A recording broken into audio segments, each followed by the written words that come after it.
We started the countdown last Sunday, and the station was St. Lawrence outside the walls. It's now, of course, much closer to the centre of Rome, but still there. Today it's St. Paul outside the walls,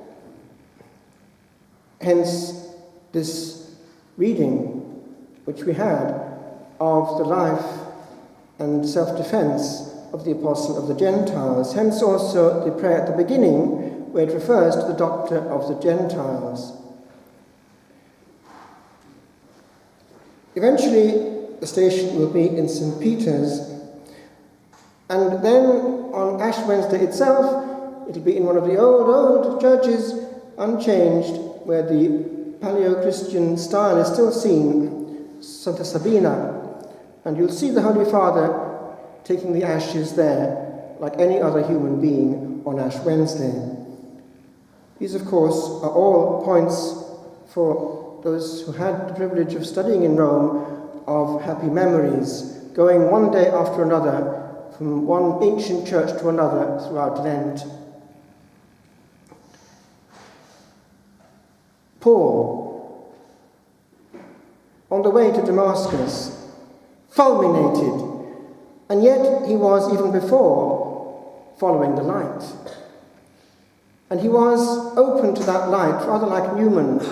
So he carried on with a greater oomph still, but in a corrected direction after the fullness of revelation. And about half of the New Testament, as we have it, is from his pen as a result of that. Or to be more precise, from that of his amanuensis, Tychicus, or someone of that nature.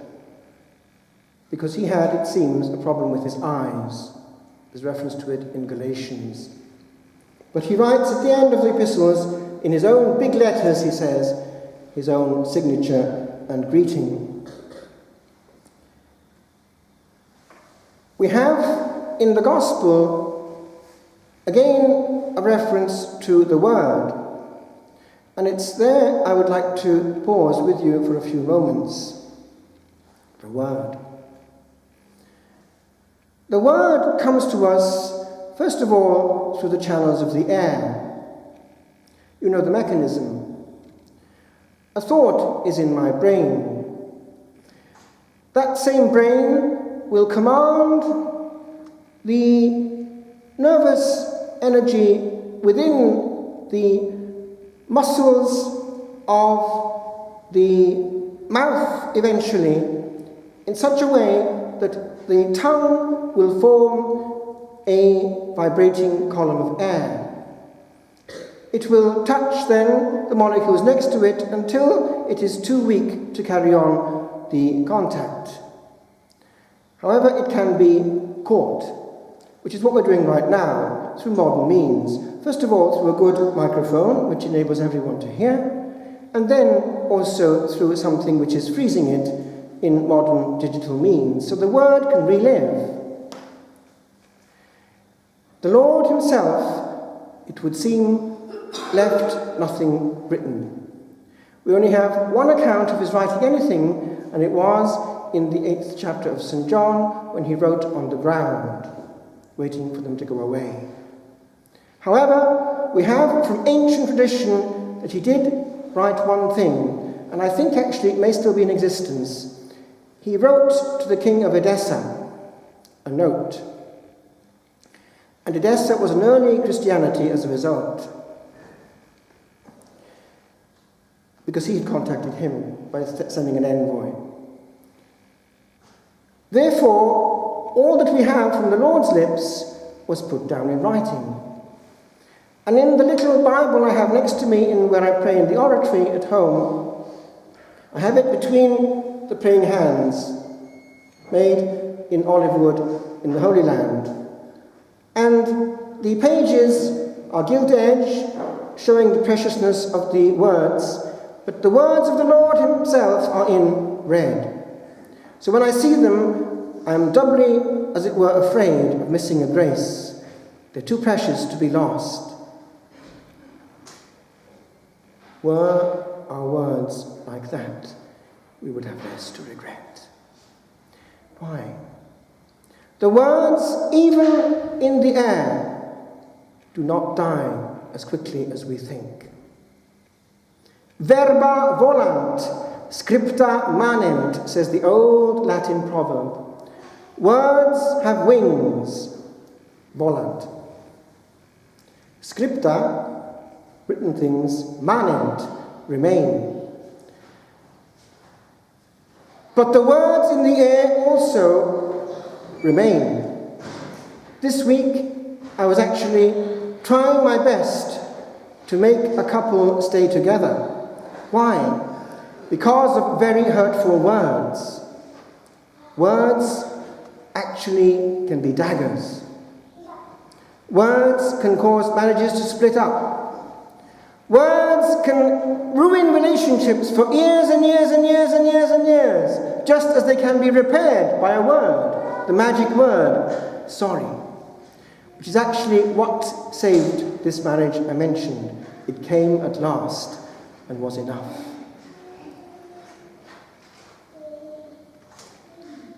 Years ago, a fellow student of mine told me this when I was discussing some issue. If you do write something, be careful. Be always very careful of what you write. And he was very wise, because scripta manent, when they're in print or ink, they're there for all to see. And by the way, that's one of the main problems right now of people who have virtual friends in the cybersphere. They are writing things indelibly on their Facebook page, and years later they may regret it because it's there on their profile. It's rather like our book of life. We write things indelibly from day to day, and they're heard by the Supreme Judge. And you know that those who have NDE, who die and come back in the operating theatre, see it all. Once the soul is separated, they see it all. It all comes back like a huge detailed video, things they'd quite forgotten. So we write all indelibly. Other forms of words. Right now, things have changed hugely with regard to the exchange of messages from one head to the other. Yesterday, a friend came to the door to ask for a Moss card, and I asked something about his history. He had been a postman, even though from Mayo, a postman in London. And I quoted to him the song of the Beatles, "Please, Mr. Postman," and we agreed that in those days, Mr. Postman was important. He was the only means of real news coming physically in his bag. Now, very few classical letters come through the post, bills and so on, and what we call bump, to go straight into the bin. Letters, unfortunately, are not as graced as they used to be. Some brilliant exceptions there are. But I remember in student days, my best friend who was in Oxford doing history and then theology, we'd write theoretically once a week, and he kept the letters for years and years and years and years, and you could reconstruct our life, complete with illustrations in the corners of the page. Little things which would make you chuckle again years later. Weren't we thick, and yet blissfully happy in our innocent fun? How many now know the art of epistolography? After the death of my father, I came across things that he'd written 50 years earlier to Mam, and she'd kept, or the other way round. Isn't it interesting, the history of a page? Now, our communication goes into the cybersphere, and it's so waterlogged that no one takes serious notice, except sometimes when it's actually quite dangerous. And now we've got suicide coming from bullying in the cybersphere, even in school days. Be careful of what you put on any form of page, even the virtual, because your soul is guilty and carries the weight of a virtual noise. Nowadays, you know how young people call off a relationship. They haven't got the courage to say it face up. They put it in a text. it's simpler. And a text can ruin forever the life of another young person. Just a text, ill thought and quickly sent into the void without seeing the reaction of the face. But I want to finish. There's more to it. This, too, only came from a brain. Shakespeare chiseled these words into pages with his own pen in such a way that every word is perfect. Compare it with the trash that school children are having now, even at A-level. It's rather sad. There is regression in our culture. Also, in culture with regard to the other things which can accompany a word and make it twice or three times as powerful. Music.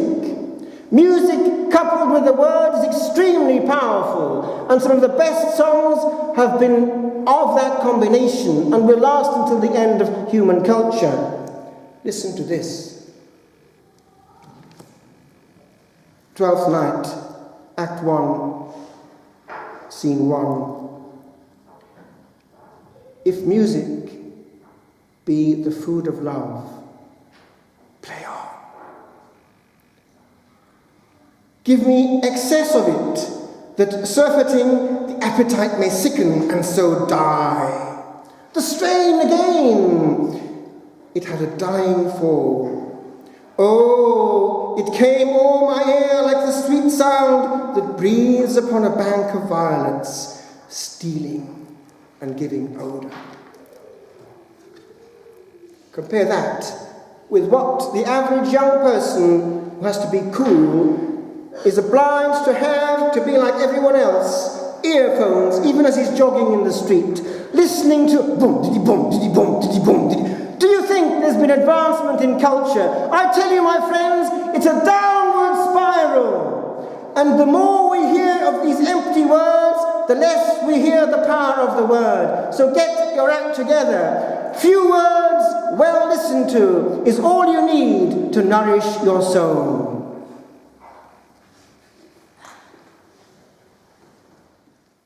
A book. To read is to be with a buried word that could have lain unheard. To be alone and not alone, where memories are stirred on this the page that stores them as its own. 'Tis to be all that listen, all an ear of inward hearing well. To answer not, but to be taught beneath a bygone ear, by one whose mastery did not with him rot.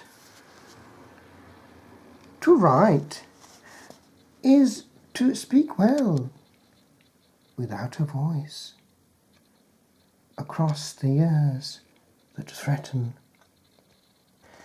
'Tis to be a little careful in a little choice of shapes that hold a sound, that some may see tomorrow and tomorrow, where we are not seen again, but heard afar, afar.